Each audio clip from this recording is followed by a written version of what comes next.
Avis vascular centre, మన దేశంలోనే the best varicose vein hospital. అక్కని పిలుస్తారా మిమ్మల్ని? కానీ దేవి గారు మిమ్మల్ని స్పాట్ చేయడం మా తెలుగు వారి అదృష్టం. ఎందుకంటే ఒక కాన్సర్ట్ పాడుతున్నప్పుడు ఆయన విన్నట్టున్నారు మీ పాటని. అవునవును, ఒక శంకర్ మహాదేవన్తో ఒక షో హైదరాబాద్లో, అది కూడా నాకు ఆ రోజు నేను రాలేదు, ఆ షో నేను రాలేదు అనేసాను. ఎందుకంటే నాకు హై ఫీవర్ ఆ రోజు, నేను రాలేదు. మా ట్రూప్లో నేను పర్మనెంట్ సింగర్ అప్పుడు, మా లక్ష్మణ్ శృతి అనే మా ట్రూప్లో. అప్పుడు నేను రాలేదు అనేసాను. మళ్ళీ మా ఆయన వచ్చి లేదు లేదు ఇది ముఖ్యమైన ప్రోగ్రాము, నువ్వు రావాలి అనేసి నాకు ఫ్లైట్ వేసి, అప్పుడు సపరేట్గా నేను ఒంటరిగా ఫ్లైట్లో వచ్చేది అనేది కూడా నాకు చాలా భయం. కానీ వచ్చాను. అప్పుడు అది వేరే ఇంటర్నేషనల్ ఫ్లైట్, వేరు ట్రాన్సిట్, హైదరాబాద్ వచ్చి వెళ్ళే ఫ్లైట్ అది. చాలా కష్టపడి స్ట్రైట్గా ప్రోగ్రామే వచ్చాను నేను ఎయిర్పోర్ట్ నుంచి. అప్పుడు దేవి గారు కింద కూర్చొని ఆ ప్రోగ్రాంకు వచ్చి చూసేదానికి వచ్చి ఉన్నారు ఆయన. అప్పుడు శంకర్ మహాదేవన్ గారితో లేదు, ఆయనతో పాడే పాట లేదు, ఒక హిందీ సాంగ్, రంగిలా భారడాలనా డాలనా రే అని ఒక సాంగ్, ఆ పాట పాడాను. ఆ పాట ఆయనకు ఎక్కువ పాట పాడాను, కానీ ఆయన ఈ పాట పర్టికులర్గా ఈ పాట చాలా బాగా పాడారు అనేసి వచ్చి ఇంట్రడ్యూస్ చేసుకున్నారు ప్రోగ్రామ్ అయిన తర్వాత. బట్ అంతకుముందు మీరు తమిళ్లో పాడున్నారు కదా? ప్లేబ్యాక్ పాడాను, కానీ రిలీజ్ కాలేదు మన్మథరాజా. ఓహో, అది మన్మథరాజా తర్వాత రిలీజ్ అయింది. అవును అవును. అయితే టెక్నికలీ ప్లేబ్యాక్ సింగింగ్ లో మీ ఫస్ట్ సాంగ్ ఏమో తెలుగు పాటే, అంతకంటే ముందు రెండు కలిసే వచ్చింది. ఎందుకంటే మన్మథరాజా 2003 ఆగస్ట్లో రిలీజ్ అయింది. వంగతోట దాని తర్వాత రికార్డ్ చేసినారు, వంగతోట సాంగ్, అదే ఫస్ట్ సాంగ్ నాకు తెలుగులో. దాని తర్వాత ఆ పాట విని చిరంజీవి గారు ఇలాంటి పాట మాకు కావాలి అనేసి ఆ అంటే అమలాపురం చేశారు. సో మూడో పాట నాకు ఆ అంటే అమలాపురం, ఫస్ట్ పాట వంగతోట, రెండో పాట మాస్తో పెట్టుకుంటే. కానీ పెద్ద పెద్ద హీరోలందరూ మీ పాట విని చాలా ఫుల్, అంటే ఒక స్పెషల్ వాయిస్ మీది. బికాజ్ అంతకు ముందు కూడా మనకి స్పెషల్ సాంగ్స్ ఉన్నాయి సినిమాల్లో, కానీ ఎక్కడో అక్కడ మెలడీ టచ్ ఉండేది. కానీ మీది మెలడీ టచ్ కంటే కూడా ఒక రానెస్ కనిపిస్తుంది వాయిస్ లో. నాకు చాలా ఆశ్చర్యం అండి, ఎందుకంటే ఇలాంటి వాయిస్ ఇలా నచ్చుతుంది ఆడియన్స్ కనేసి. కానీ నచ్చి నన్ను కూడా ఒప్పుకున్నారు ఒక ప్లేబ్యాక్ సింగర్గా. నాకు అది చాలా పెద్ద ఆశ్చర్యమే. నాకు దేవి గారికే ఇప్పుడు అవును అవును, ఎందుకంటే నా వాయిస్ కనపడి నాకు తగినట్టుగా పాటలు, నాకు ఏది వస్తుందో అలాంటి పాటలు నాకు ఇచ్చి, అవన్నీ చాలా పెద్ద హిట్ అయింది ఇక్కడ. అవును, ఆయనకు ఒక 15 సాంగ్స్ తెలుగులో పాడి ఉంటే దాంట్లో 10-11 సాంగ్స్ హిట్ అయింది నాకు. అవును, మిగతా నాలుగు కూడా హిట్ కాకుండా ఏమి లేవు, ఇవి సూపర్ హిట్.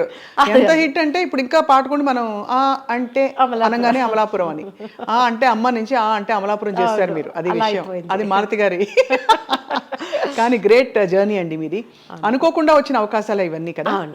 యా, మీరు ఏదో లైట్ మ్యూజిక్ పాడుతూ మంచి హై పిచ్ లో మెలోడీస్ పాడుకుంటూ గ్రూప్ లో ఉండేవారు, కానీ మీ ఇండివిజువాలిటీ బయటకు వచ్చింది మాత్రం ఈ పాటల్లోంచే. తప్పకుండా, అవును అవును, ప్లానింగ్ ఏది లేదు, కానీ దేవుడి వల్ల అది వచ్చింది నాకు. పాట మామూలుగా మీది ఎంత రా వాయిస్, ఒరిజినల్ వాయిస్ అయినా కూడా నాభిలోంచి పాడినా కూడా హై పిచ్ బాగా చేరుకుంటారు. దానికి ఎలాగా అంటే నేను అప్పుడప్పుడు ఖాళీ స్థలాలకు వెళ్ళి అరుస్తూ ఉంటా గట్టిగా, అంటే వాయిస్ మన పిచ్ ఏంటో మనకు తెలియదు కదా, లేకపోతే మనం మామూలుగా ఇలా మాట్లాడతాం, అందంగా మాట్లాడాలంటే ఇలా మాట్లాడతాం, వాయిస్ ఇలా మాడ్యులేట్ చేస్తాం. అవునవును, ఎగ్జాక్ట్లీ. బట్ గట్టిగా వెళ్ళి అరవాలంటే గొంతు క్రాక్ అయిపోతుంది, భయం కదా. సో మీకు అలా ఎప్పుడు భయం రాలేదా అంత హై పిచ్ లో పాడినప్పుడు? లేదు, అప్పుడు ఒక ఇంట్రెస్ట్లో పాడేశాను అవన్నీ, కానీ వచ్చింది నాకు. ఎందుకంటే నాకు ప్రాక్టీస్ లైట్ మ్యూజిక్లో నేను పాడేటప్పుడు ఇలాంటి ఒక హై పిచ్ సింగర్స్ పాటలు పాడి నాకు అలవాట. దానివల్ల నాకు ఆ వాయిస్ వచ్చి అలా ట్రైన్ అయింది నాకు. అది నాకు మూవీలో పాడేటప్పుడు చాలా హెల్ప్ చేసింది. అలాంటి పాటలు పాడేటప్పుడు అందరూ అడుగుతారు, ఇది ఎలా సాఫ్ట్ వాయిస్, మీరు ఇలా పాడేటప్పుడు గొంతు ఏదైనా అయిపోతుందా అనేసి. దేవుడి వల్ల ఇది అవ్వలేదు, దేవుడి దయ వల్ల మీరు దేవుడి దయ వల్ల అంత మంచి అద్భుతమైన పాటలు పాడారు. అండ్ దాదాపు ఐ థింక్ తెలుగు, తమిళ, కన్నడ, మలయాళం, తుళు, హిందీ, బడుగు. హిందీలో ఏం పాడారు మీరు? అంటే ఒరిజినల్ పాట? ఒరిజినల్ నాది డబ్బింగ్ మూవీ అన్ని నేనే పాడాను. ఇప్పుడు చిరంజీవి గారికి నా పేరే కాంచనమాల, కోడికూర ఇవన్నీ వచ్చింది. ఎలా వచ్చింది నా పేరే కాంచన, వేరే నామ్ హై కాంచనమాల అలా ఏదో వచ్చింది, కానీ చాలా భయం నాకు హిందీ అంటే. డబ్బింగ్ పాడేశాను, కానీ స్ట్రైట్ హిందీ మూవీలో మిలియనం అనేసి ఒక మూవీ, దాంట్లో ఈ ఆ అంటే అమలాపురమే వచ్చింది. కొంచెం పాడరా ప్లీజ్. హే హే హే హే హే ఇవన్నీ అదే వచ్చింది. ఆ అంటే అమలాపురం, ఆ అంటే ఆహపురం, ఈ అంటే ఇండియన్ రిథం, ఈలు కర్కే ఆగే నాచేంగే హం. ఓ అలా వచ్చింది. అంటే అమలాపురం అలాగే పెట్టారు. అదే పెట్టేశారు, ఎందుకంటే ఆ లైన్ కావాలనేసి హిందీలో అదే పెట్టేశారు. నాచంగే హమ్మని అలా మార్చారు. అది మరి థర్డ్ లైన్ నుంచి మార్చారు. అవును. దేవశ్రీ గారు ఈ పాట చెప్పించినప్పుడు ఇది కానీ ఇంకోటి కానీ వంగతోట వాళ్ళ పుకాడ కానీ ఎలా చెప్పేవారు? ఎక్స్ప్రెషన్స్ అవి చెప్పిస్తారు ఆయన? తప్పకుండా అండి. ఒక్కొక్క లైన్ నాకు నేర్పి, ఎందుకంటే నాకు తెలుగు నా మదర్ టంగ్ కాదు, తమిళ్ నాకు. అప్పుడు తెలుగు అనేటప్పుడు ఆ లైన్కి ఏం మీనింగ్ అనేది నాకు పెద్దదిగా తెలియదు. కానీ ఈ మాస్ పాటలు అనేటప్పుడు మనకు ఒక స్టైల్ వస్తుంది కదా, ఆ రిథం ఆ ట్యూన్ వినేటప్పుడు మనకొక మన స్టైల్లో మనం ఒకటి పాడతాం. కానీ పర్టికులర్గా ఇప్పుడు ఆ అంటే అమలాపురంలో టంగ్ డంగ్ డంగ్ ఇవన్నీ ఆయన నేర్పించిందే. ఆ ఆ అని అది ఎలా చెప్పాలి, అది ఎలా రావాలి అనేసి ఆయన ఒక్కొక్క లైన్ నాకు నేర్పించారు ఆయన. అలాగే నాకు ముందు నన్ను రమ్మని నాకు ఏ శృతి కంఫర్ట్గా ఉంటుంది, నా వాయిస్కు ఆ పాటకు ఏ శృతి వేస్తే అది కంఫర్ట్ ఉంటుంది అనేసి నన్ను పిలిచి అది ప్రాక్టీస్ చేసేసిన తర్వాతే రికార్డింగ్ వస్తాను నేను. అవును, అంటే ఈ పాటకు అంత అది 2-3 పాటలకు దాని తర్వాత ఆయనకి అర్థమైపోయింది, ఈవిడకి ఇది వస్తుంది, ఇలా ఇస్తే ఇది బాగుంటుంది అనేసి అలా ఇచ్చారు నాకు. కో సింగర్స్ మీరు ఎవరెవరితో పాడారు? బాలు గారితో పాడారు, అన్ని సింగర్స్తోనండి.